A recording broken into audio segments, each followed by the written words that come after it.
work with one of our clients that has a traumatic brain injury. Yep. And all I do is, I don't do anything special with him, but I get him moving, and we just talk about how Jesus is working in our life. And at the end of the day, I think that's everybody's purpose.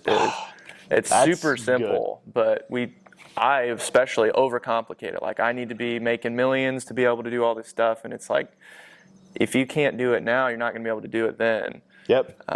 So just, I say everybody's purpose is the same. It's just how you do it differently.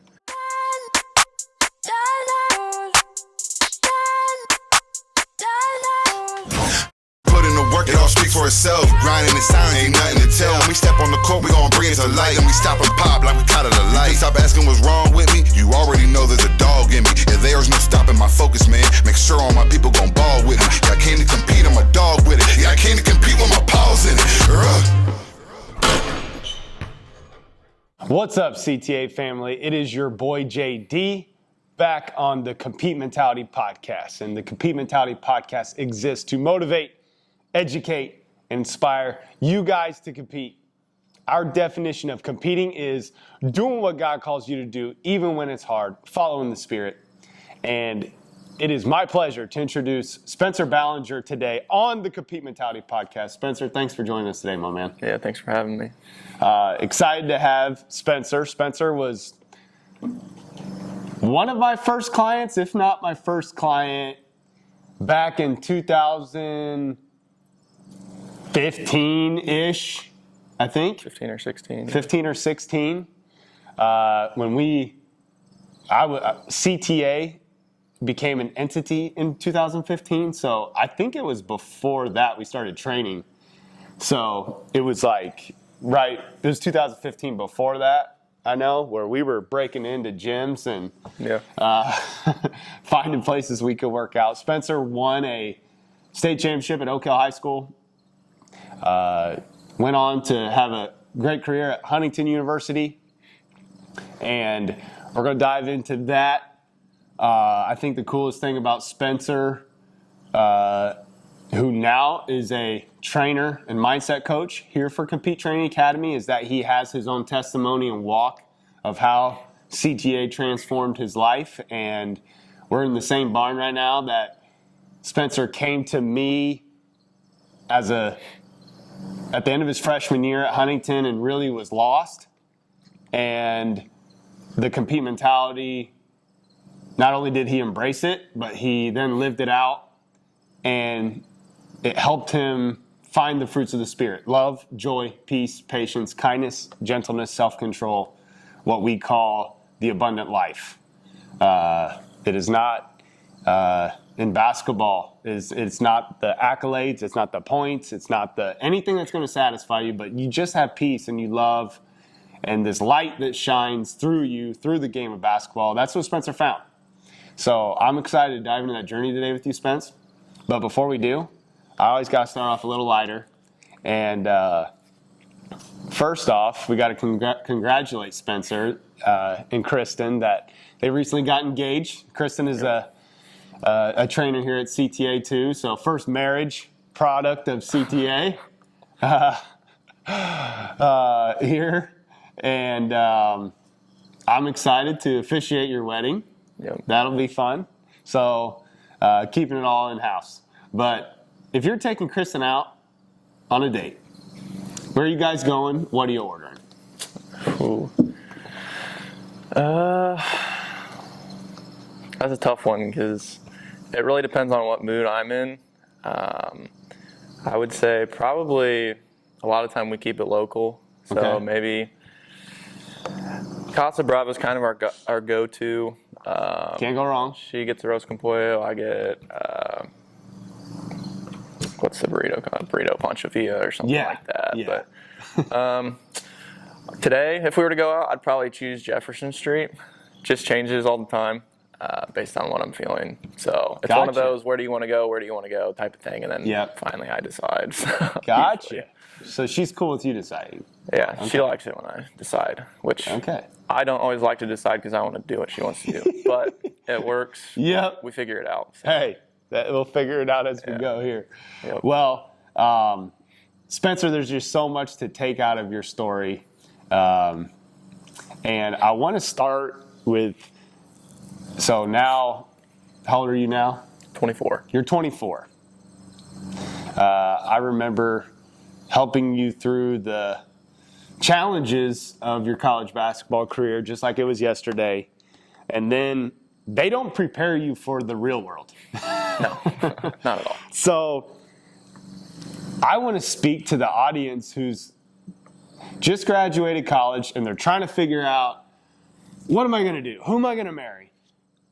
Where am I going to live? And it's just all these questions that they don't prepare you for.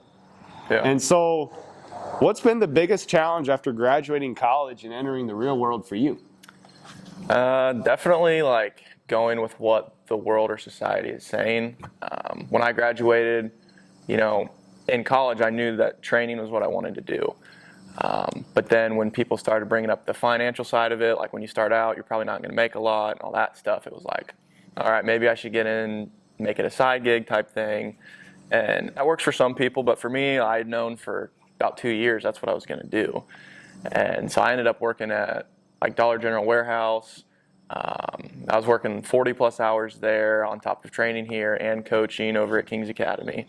And I was waking up at like 3:30 in the morning to go work, and you get 2 30-minute breaks throughout your 12-hour shift. So it was just, I was constantly on the move, on the grind, and had no time for anything else.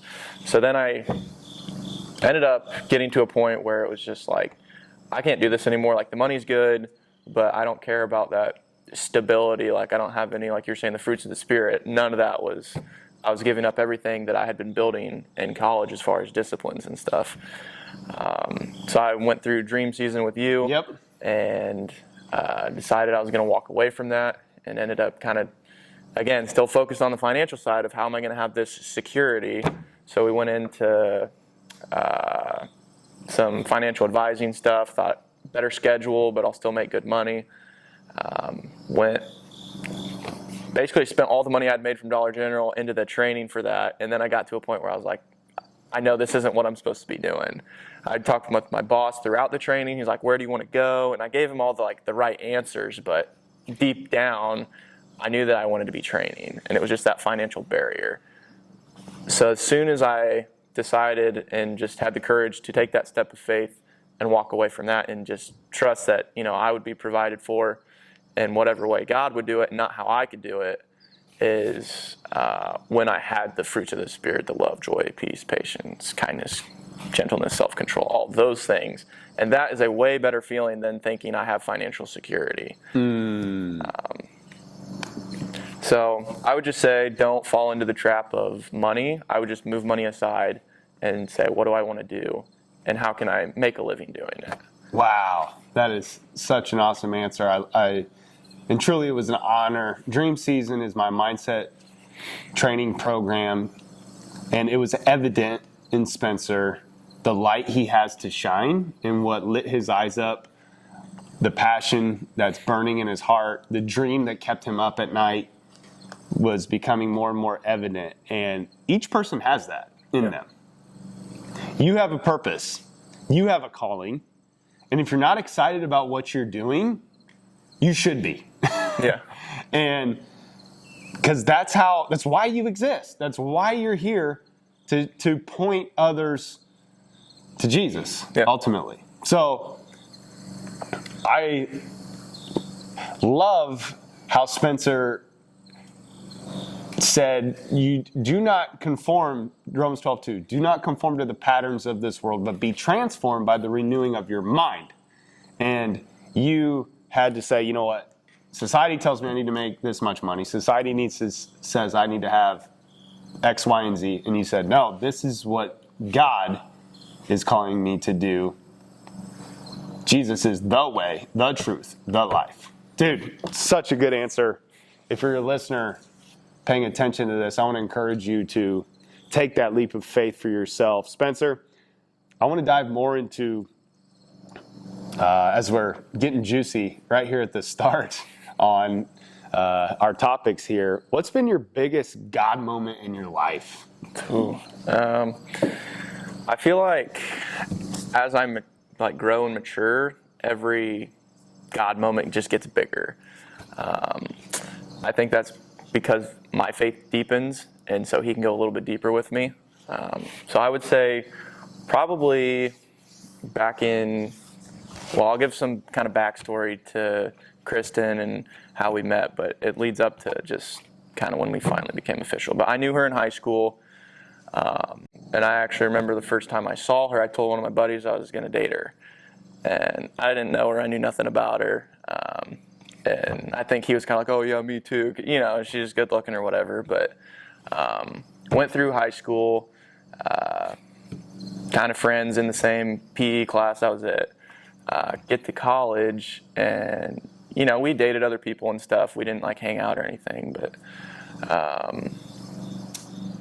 I went through a hard breakup. She was going through some other stuff. We were at different colleges. She was at Anderson, I was at Huntington, and God just like kept putting her on my heart. But I knew that, you know, I wasn't in a place to date. She probably wasn't either. But so I just reach out to her every now and then, probably every couple months, and whether it was something encouraging or whatever. And then finally, maybe my sophomore year in college, we actually went out. So I kind of checked off, like, yeah, I took her on a date, whatever. And she always friend zoned me. I probably got friend zoned 4 or 5 times. But God constantly was putting her on my heart. But at the same time, I could see that, like, this is not a time to be dating or anything for either one of us. And so there was always kind of this line or boundary or whatever. So then when we graduated college, she started working here a little bit because Courtney was wanting another female trainer. And so I gave her a list of like 3 girls, and Kristen was the one that was interested. So then that would have been going into last fall. And so I was going through dream season with you, and I didn't tell you this, but I told my buddy, as me and Kristen spent more time together, I told my friend, I said, I'm going to marry her. And, you know, she had a serious boyfriend at that point. And, you know, they were talking about marriage, and I just told him. Yeah, I was like, and, you know, he thought I was crazy or whatever. But, like, the more I tapped in to the Spirit, like, I just knew that somehow was going to happen. But then when I'd start looking at the circumstances, like, in the world, it was like, I don't know how this is going to happen. But so anyway, fast forward to this past January, we kind of got into a point where I just laid it out like, hey, I want to date you, but you have a boyfriend, so like I don't think we should spend any time together. And I talked to you about that, and that's just kind of the safest thing to do. So I didn't talk to her for maybe 2 months, and then I was taking an exam for the financial advising stuff I talked about earlier, and I failed it by like 1 point or something. So I was a little bummed about that. But then I got a text from her saying like, where are you or something. And like in that moment, I knew she had broken up with her boyfriend, and like I knew that we were going to start dating soon. It was like, you know, the Holy Spirit just gave you chills, and like it was kind of like that finally. But you know, I'm like shaking and all that stuff. And so then I went and talked to her, and like that was kind of just that biggest God moment. But I can go there's times throughout my life where there's that God moment. Yeah, and I want to point out, like, you kept saying, like, I just knew. And guys, I like to say belief is a mild form of doubt. Like, there's belief and then there's knowing things. So, like, if I said, hey, I'm going to fly you to Chicago right now, hop on this plane, I believe we'll get there. Like, you're not going to hop on the plane. Right. But if I say, like, hey, I know, like, hey, hop on this plane, I know we're going to get there, you're more likely to get on, right? Yeah. So, like, I just think it's really cool to look back where you're like, I knew this, and it came as a peace that surpasses all understanding. And Psalm 46:10 says, be still and know that I am God. Yeah. So, like, and I know this walking closely with you in those different moments where you just knew those things, like, you took stillness to get there. Yeah. It took a lot of stillness. Yeah. It took a lot of praying. It took a lot of journaling. It took a lot of that really 5 years. big... 5 years. Yeah. Whoa, 5 years for that biggest God moment of your life. Yeah. So I want to encourage you listeners, like, if you're going through a relationship issue, if you're trying to figure out the one, like everyone is doing at some point, know that it's through stillness of going inward and finding peace through Jesus. Be still, and Psalm 46:10, be still and know that I am God. Is that, and when you get your relationship right with God, truly everything just falls in place. Yeah. You can't even describe it. Everyone's like, yeah, it's a cliche answer, whatever. Yeah. But like, it's true. Like, just try it. Like, Yeah. I promise it works. I love that, Spence. Spencer, I want to kind of go to take this conversation. You're an elite basketball trainer. You're an elite mindset coach for Compete Training Academy for us. And I want to dive into more of that and pull that out of you. So as we transition, as a trainer and coach, what do you value in a player? I'm going to kind of answer that two ways. One more as like a trainer and one as a coach. As a trainer, I don't really care what their skill level is. If they love the sport, I love training them. So there's kids that come in that mommy and daddy are forcing them to do it, and they're just going to go through the motions. But then there's kids that just love it and want to get better. And it reminds me of how I approach the game. Yep. Like, I'm here because I love it. It's not because, society's saying, you need to get a scholarship or something like that. So, from one of my favorite clients, he's a second grader because he's got this big smile and he just loves to play basketball. Is he very good? He's okay, but he doesn't stand out or anything. But he's an average basketball player. But those are the type of kids I love to train because I know I'm going to see improvement. Where if they're going to go home, they're going to work on it, and then they're going to come back, and we can grow with that. The kids that come once a week, you don't see a whole lot of growth. Again, following your passion. Yeah, that's coming up again in this conversation of following your passion and forgetting what society says, forgetting what a box score says, forgetting what a win-loss column says, forgetting what your bank account says. Follow your passion. I love that. Spence, I want to dive into just as a mindset coach, you work with a lot of players. And what advice would you give a hooper at any stage of their development? If you could just give them one thing, one nugget, as you do all the time in your mindset coaching, like, what would you give them?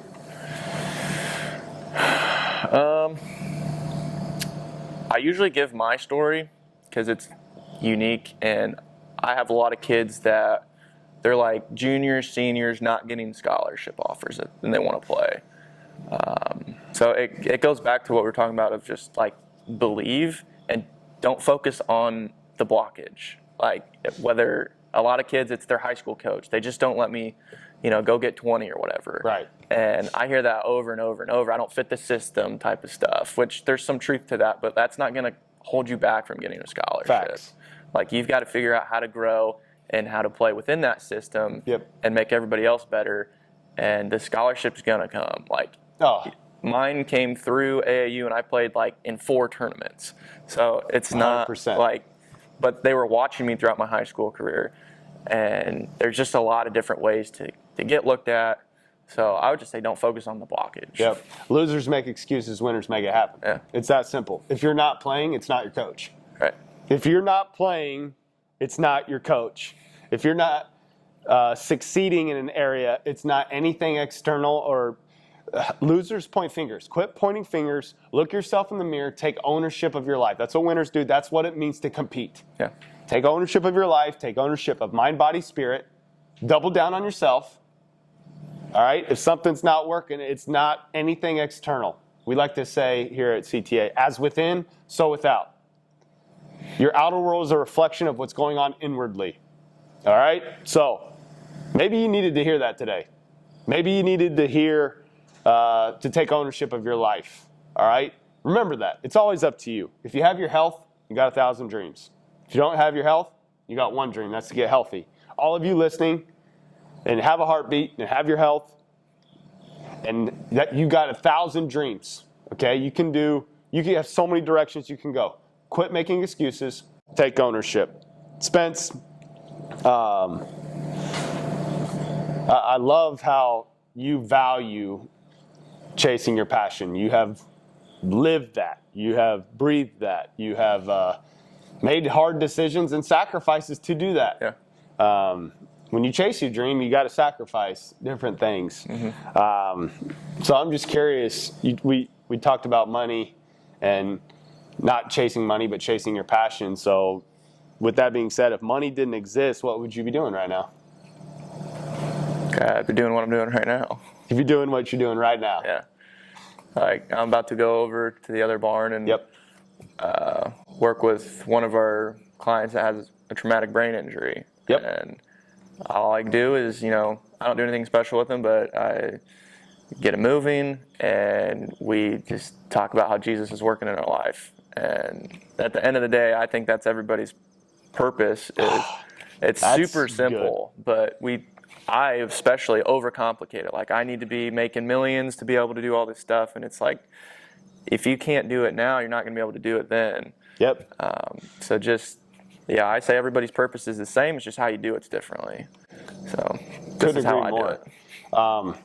I've been talking a lot this week about momentum, and momentum is a unstoppable energetic force. Like, think about the momentum that in a sporting event, right? When someone goes on a run, like, man, they're going on a run. And then it's the same in a negative way too. Like, if you're in a hole, man, it's so tough to get out of that hole. Yeah. But when you have momentum, it's because you're not complicating things. To piggyback off what you just said, like, you can't complicate momentum. Yeah. Like, be super clear on who you are. Be super clear on what your gifting is. Don't get shiny object syndrome where you're bouncing all around and spending your time and energy different places. And that's the thing, like, I really respect and admire about Spencer is, like, he knows Spencer's really good at training and mindset coaching, and he is really great in one-on-one settings. If you want to have a one-on-one with a trainer here at CTA, Spencer's your guy. He's going to dig deep with you. He's going to dive into the well with you. He's going to love you, and he's going to take your mind and your game to another level on the court. If you're a mindset client, he's going to show you empathy and love, and he's going to help speak truth into your life in love. But that's Spencer. He knows what he's good at. And you're 24? Yeah. At 24 years old, he's figuring out what he's really good at, and he's walking in that lane. And I see him live that out every single day, and I really admire that about you, Spencer. Thank you. We need to do that, CTA family, all of you listeners. You have a light to shine. What's your unique design? What's your superpower? What's your light to shine to the world? Walk in that.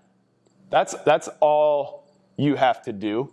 That is the image part of created in God's image. That is how you're created in God's image. You just got to keep walking in that. You just got to keep finding ways to do that. Forget money, forget success, forget fame, forget fortune, forget notoriety, followers, whatever it is.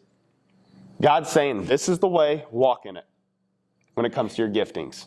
Your gift, when you know it, he's shining a spotlight saying, hey, this is the way, walk in it right now, use it, use it, use it, use it, just keep using it.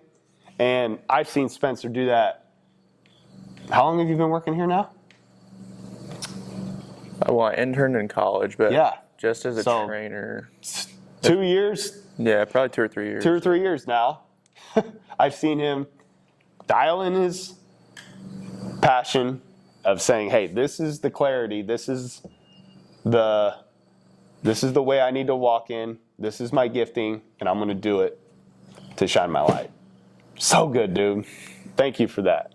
CTA family, thank you for listening each and every week.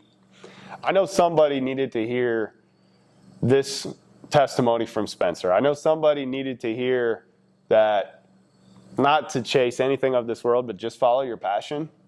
That money, it doesn't matter. We can't take it with us. I love the quote that, there's not a U-Haul attached to the hearse, right? You can't take things with you, all right? Think about that, CTA family. One moment you're here, one moment you're gone. Are you making your life count? Think about that. There's a moment you're here, and then there's a moment you're gone. Are you making your life matter. Thank you for joining us today. Always remember that competing is doing what God is calling you to do, even when it's hard.